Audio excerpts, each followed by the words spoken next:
Hello there. MPs have voted down Theresa May's withdrawal agreement by a large margin for the third time. But the question is it the final time?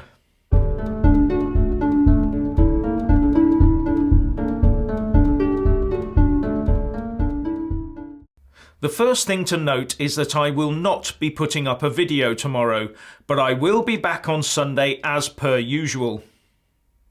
Now, the House of Commons voted this afternoon by a majority of 58 to deal Mrs May's withdrawal agreement the coup de grace. The final vote was 286 for her deal and 344 against.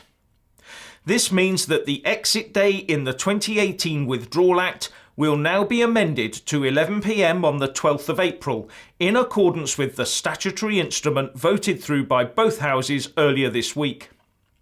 We are now therefore officially 14 days from a WTO Brexit unless Article 50 is either revoked or again extended within those 2 weeks. Now, although MPs voted to kill the withdrawal agreement off for good this afternoon, whether they have actually done so is a debatable question. The PM lost the first meaningful vote by the largest ever margin of 230 votes and the second by the fourth largest ever of 149 votes. Now it's been whittled down to 58 votes. But having lost the vote again, Theresa May was still as combative and prickly as ever. There was no contrition or remorse, no looking for compromise. And she said 2 things that caught my ear. The first was that this process was getting to the end of what this House of Commons could achieve, which is being taken as a strong hint for a general election.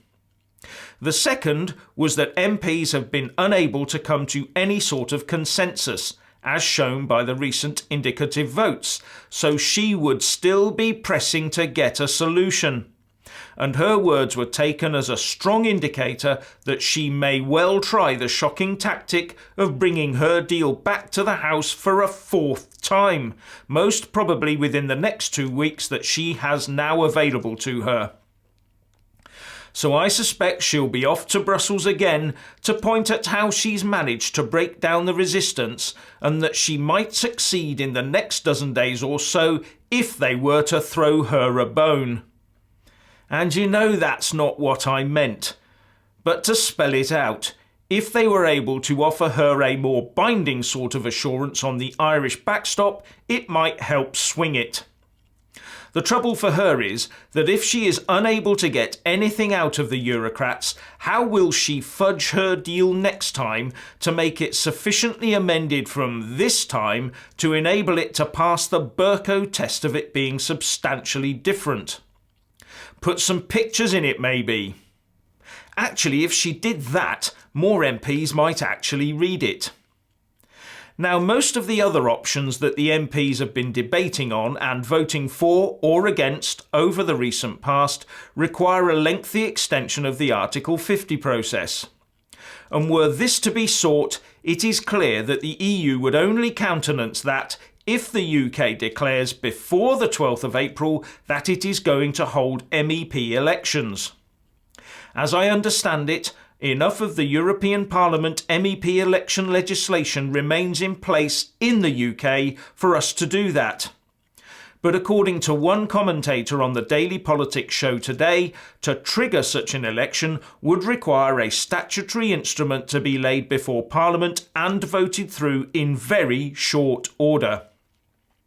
And given the recent pronouncements by the PM on EU elections, I have to wonder if that would ever occur. Or if it did, it would be done very late and may even require the UK to hold elections on the weekend instead of on the traditional day of Thursday. I think it far more likely that attempts will be made to find a legal botch to get round that election requirement, because to hold those elections would basically prove that Brexit was over. It would be the death knell for the careers of many, many MPs. But the EU Commission has made its own position quite clear on this, and that is we must hold EU elections if we're still in the bloc on the 23rd to the 26th of May. Finally, I want to leave you with a thought.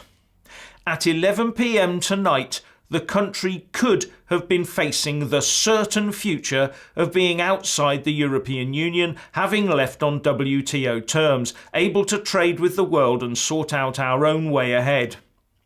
All we have now is another 2 weeks of uncertainty and another 2 weeks of paying into the Brussels coffers and another 2 weeks of MPs rerunning the same old arguments that have been raging since the 2016 referendum was called. When oh when are our politicians going to obey the will of the people and just leave the European Union?